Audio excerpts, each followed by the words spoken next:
Weekly update for Friday, August 16th. And we got a letter here from Colin Upton. Nice Christmassy stationery that Colin's got there. Hello Dave, you might not think it to look at this package, but I have been unproductive of late. Note that most of the comics are reprints from past anthologies, mostly Cloudscape.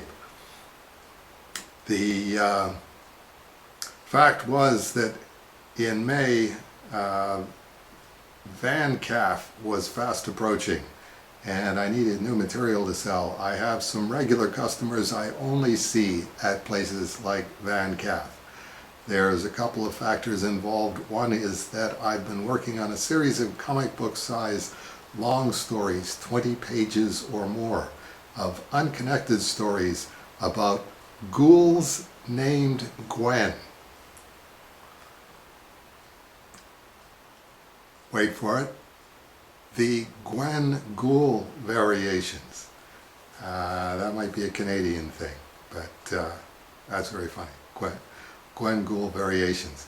These are based on the Lovecraftian ghouls as not undead creatures, but as mutated humans. Lovecraft had a great fear of human devolution that reinforced his racist worldview, an aspect I hope to avoid.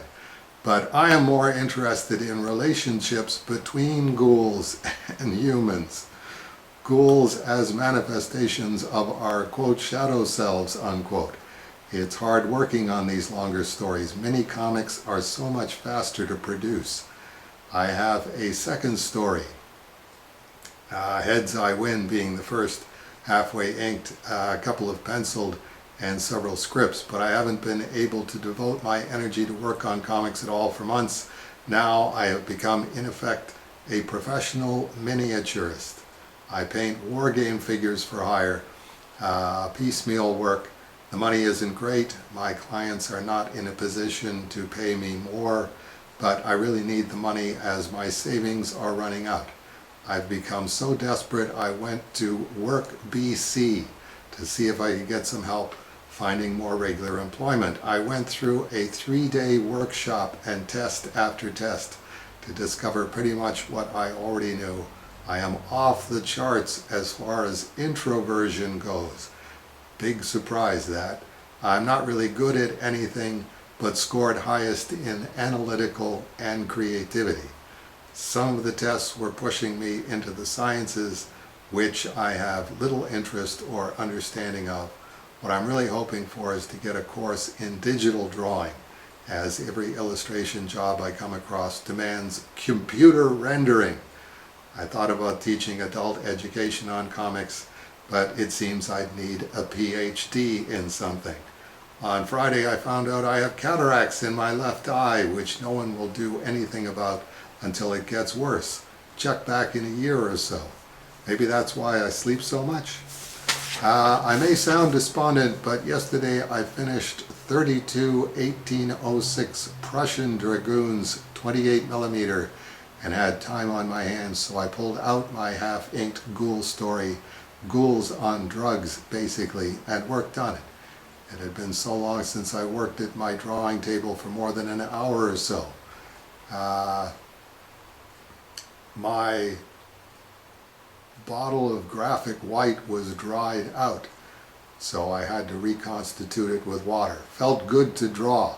I hope I can keep it up. Later I worked on a ghoul script set in the, quote, decadent, unquote, art world of 1880s Paris.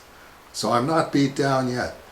Last week I went to a show of zines and mini-comics from the Umbrella Revolution in Hong Kong, which put things into perspective when I'm not feeling self-motivated. I started a Patreon a couple of months ago, put out the begging bowl. I think I'm up to $11 a month. I haven't done much to promote it. I imagine as you read my letters, your viewers will hear of it. So you are hearing of it, viewers. It features my cat Gojira, who I've had for more than a year now. He's a sweetheart. He grooms my beard for me sometimes. I thought I would be going to Ottawa to talk about my Holocaust comic, quote, Kicking at the Darkness, unquote, in November, but I haven't heard back from them in months, and they won't reply to my email, so I guess that's not happening. Would have been a nice trip, see the sights. The diabetes is currently under control after having a bit of a scare last year. It's hard not eating anything that tastes good. I've never been able to delude myself that broccoli and cauliflower taste just as good as cake and ice cream. Anyway, I guess that's enough rambling for now. Take care, Colin. P.S. The LBGTQ Cerebus #1 is 24 pages of triggering. It's hard enough already that I write you letters. If the wrong people find out, I will be eviscerated on Twitter, which I've never been on, but still, there's something to be said for creating in obscurity. And P.S. I started putting my mini comics in 5x7 photo albums. Okay, so where's the address here? www.patreon.com/Colin Upton Comics, COLINUPTON Comics. 223, apartment 223, 440 East 5th Avenue, Vancouver, British Columbia, Canada, V5T 1N5. Or you can contact him at Colin Upton at telus.net, TELUS, or www.colinupton.com, or colinupton.tumblr.com. It's that weird Tumblr, TUMBLR. Or on Facebook, Colin Upton Comics. And you saw a bunch of the stuff that Colin has done, and he's got more besides that. If you want to get into Canadian mini comics, Colin Upton is the king of Canadian mini comics, 50 cents each. Okay, that'll do it for weekly update for August 16th. Next week, we'll try to get back to our Spider-Vark auctions.